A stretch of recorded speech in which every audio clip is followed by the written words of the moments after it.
그러면 이렇게 극단적인 차별화 속에서 주식시장의 게임을 끝내야 되느냐?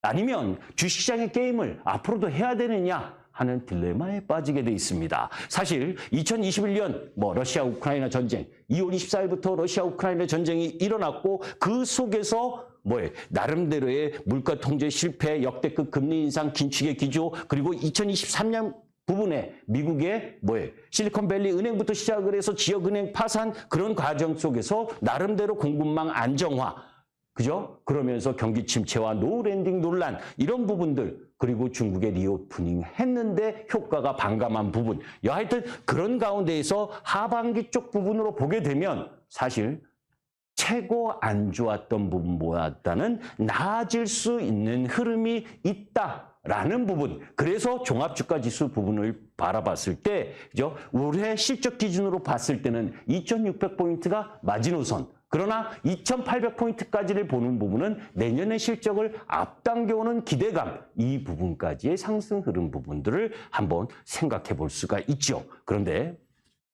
제가 작년 연말부터도 계속 여러분들께 이야기하고 있었던 부분이 중국 쪽 관련 주식들은 매매를 안 하는 것이 더 좋다. 그죠? 넌 US보다 US 쪽이 낫고 가치주보다 희귀한 시대, 성장이 희귀한 시대에 구조적으로 성장할 수 있는 부분에 포커스를 맞추는 부분, 그쪽은 게임 타임이다. 다만 경기 민감주나 중국 관련주는 게임 오버다라는 이야기를 하고 싶은 겁니다. 그러면 그 근거가 뭔지를 보셔야 되잖아요. 그죠? 자, 중국의 글로벌 영향력이 정점이다라는 얘기는 지난주에도 여러분들께 이야기를 했습니다.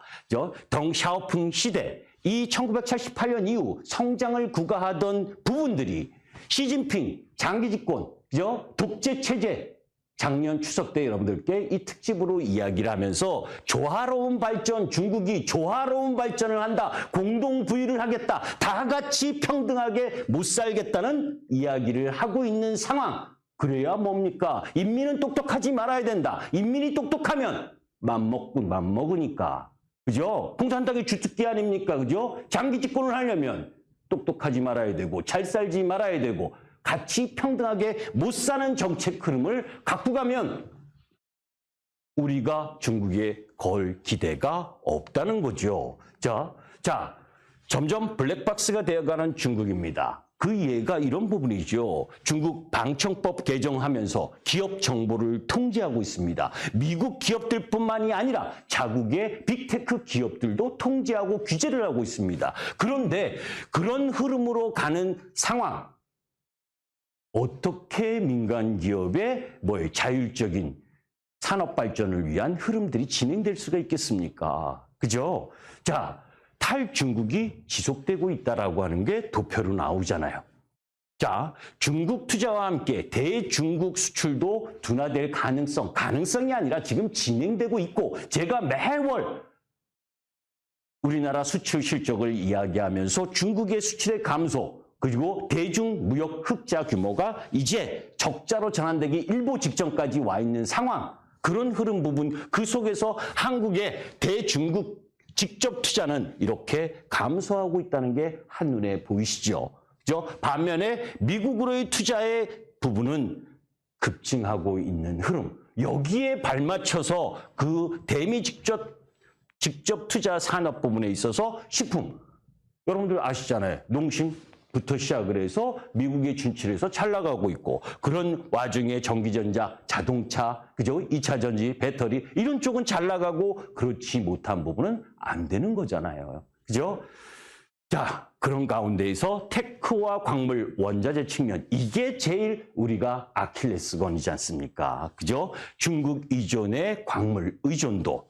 이렇게 큰 의존도가 있다는 건 또 하나 반대로 이야기하면 중국의 이런 대중광물 의존도를 해결해내는 자구책을 우리나라가 국가적으로, 기업적으로 함께 된다면 또 다른 기회가 될 수 있다는 것 또한 우리가 알고 있는 부분이고, 자, 이것이 아까 이야기한 전부 다가 작년 연말부터 이야기했었던 미국의 프렌드 쇼링 전략, 그 속에서 서방 국가의 동맹과 함께 중국을 빠져나오고 있는 상황 속에서 이야기되고 있다는 겁니다. 그래서 여러분들 지금 보시면 나스닥이 상승하고 우리 시장의 한국 지수가 상승함에도 불구하고 중국과 홍콩 지수가 연일 하락하는 흐름 부분을 갖고 가고 더 하락할 모습으로 진행되고 있는 것. 그것이 또 하나 국제 상품 가격에서도 나오고 있죠. 유가가 어제 4.4% 급락한 모습. 그래서 70불 이하로 내려온 부분. 이런 것이 경기에 대한 우려고 경기에 대한 우려를 직접적으로 받는 부분이 중국과 연관된 산업재 소재, 게임, 플랫폼, 면세점 이런 부분들이 다 연관성이 있기 때문에 종합주가지수가 상승을 해도 지난 작년 9월 30일 저점 근처까지 종목들이 흘러가는 겁니다. 자, 그러면 그런 가운데에서 2023년 꾸준히 매수하는 외국인 수급은 분명히 있습니다. 외국인들은 지난번에도 이야기했지만 노르웨이 펀드를 중심으로 해서 우리나라 업종 대표주, 경기 사이클상 반도체가 지금 부분에 있어서 더 구조적으로 내려오지 않겠다라고 하는 부분 가지고 삼성전자와 하이닉스를 사고 엔비디아가 급등을 하니까 거기에 낙수 효과와 떡고물이라도 있을 가능성이 있는 DDR5의 증가 이런 부분들 속에서 일부 반도체 관련 종목들이 움직여 나가는 거지 실질적으로 경기가 확실하게 좋아지는 흐름 부분은 지금은 없다는 겁니다. 코로나 이전과 코로나 이후 아까 이야기했었던 것과 대동소이합니다. 자, 그런 가운데에서 우리가 바라봐야 될 부분 중에 하나가 매번 제가 여러분들께 말씀드리는 것 중에 미국 시장이 금리 긴축을 종료한다고 해서 하락으로 가는 것이 아니다. 인하로 가는 것이 아니다. 중물가, 중금리 흐름 부분을 기본 베이스로 놓고 그런 가운데에서 베이비 부머가 은퇴를 시작을 했고 출산율이 급락하는 부분이 글로벌 전반적인 분위기예요. 이런 여러 가지 여건 부분을 감안하면 경기 민감 섹터가 쉽게 상승할 수가 없습니다. 그죠? 그런 여러 가지 요인들. 그러니까 시장은 새로운 기술, 새로운 변화, 새로운 희망, 성장이 희귀한 시대에 성장하는 섹터, 실적으로 연결될 수 있는 부분, 기대가 실적으로, 밸류로 갖춰질 수 있는 섹터, 그 한정된 부분만 공략을 해야 되는 거고, 그것이 차별화 장세의 흐름이라는 거죠. 자, 우리가 2008년 리만 브라더스 사태 때, 그죠? 2008년에서 2011년까지 상승. 이때 여러분들 아시잖아요. 그죠? 우리나라 종합주가지수 10월 27일 날 892포인트를 찍고 나서 올라올 흐름 부분. 그리고 2011년 우리 시장에 있어서는 현대차, 기아가 주도 흐름을 보였었던 부분. 이런 부분의 1차 상승. 이때가 금융위기 이후 경기 부양 사이클이 글로벌적으로 진행되면서 상승을 했고 그 다음 2011년과 12년에는 남유럽 재정위기가 있었죠. 그래서 조정을 받고 그리고 3단 상승 부분에 있어서는 디플레이션, 디스플레이션 수혜 산업 부분 그리고 헬스케어 이런 쪽이 상승을 했고 그런 가운데에 강달러 부작용이 일정 정도 진행되면서 2015년에 조정 그리고 다시 저금리와 저물가를 기반으로 해서 2015년부터 2021년까지 급등한 이 5파동 부분 이후에 조종파동이 나오면서 ABC 조종파동을 마무리했습니다. 자, 장기간의 상승 부분이 마무리되고 새로운 사이클을 가지고 움직이는 시장 흐름에 무엇이 주도 흐름을 보여줄 거냐? 어떤 섹터가 주도 섹터의 흐름을 보여줄 것이냐? 그죠? 이미 여러분들에게는 펼쳐졌죠? AI, 2차전지. 그죠? 이 부분이 시장의 핵심이다라고 하는 부분을 염두에 두고 시장 접근을 하셔야 된다. 기술의 변화는 그죠? 항상 시가총액의 변화를 갖고 옵니다. 여러분들 KT가 시가총액 상위일 때가 있었고 한국전력 그죠? 지금은 쳐다도 보지 않지만 한국전력이 시가총액 상위를 보였었던 부분도 우리나라에 있었죠.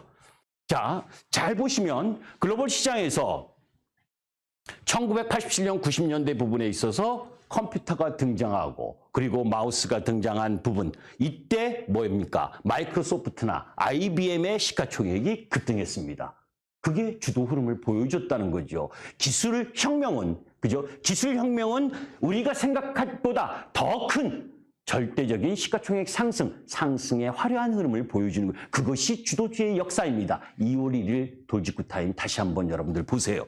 자, 그런 가운데에서 2000년 들어가면서 뭡니까? 애플, 스마트폰, 그죠? 혁명이었잖아요. 스마트폰 혁명이 일어나면서 그 속에서 애플과 마이크로소프트의 시가총액이 주도하면서 올라갔습니다. 지금 AI, 그죠? 애플과 마이크로소프트, 엔비디아가 시가총액을 추격하러 또 올라가겠죠. 미국 시장은 이렇게 확실한 주도 종목이 있습니다. 그런데 분명히 AI가, 그죠? 수요의 확산을 일으키는 것은 분명한데 우리 시장에 있어서는 일정 정도의 낙수 효과만 있지 저렇게 엔비디아를 능가할 수 있는 부분이 있느냐라고 하는 부분은 저도 자신이 없습니다. 우리 K클라우드 비전 및 목표 작년 12월 12일 날 이 부분을 이야기를 하면서 국산 AI 반도체 고도화와 AI 반도체용 소프트웨어 개발을 한다라는 이야기를 했지만, 그죠? 그게 실질적으로 접목이 되지는 잘 않고 있는 거죠. 얼마만큼 AI의 발전의 속도가 큰지는 여러분들 다 아실 겁니다. 그죠? 사실 출시 후에, 그죠? 출시 후에 이 대중화 침투율 이걸 보게 되면 이 넷플릭스가 41개월 만에 사용자 100만 명에 도달을 했습니다. 페이스북은 10개월 만에, 근데 챗 GPT는 5일 만에 도달을 했죠. 100만 명에. 그만큼 가속화되고 있기 때문에 분명히 엔비디아를 비롯한 AI 관련 부분 섹터는 성장하는 것은 기정사실이다. 그런데 여기서 중요한 포인트가 있어요.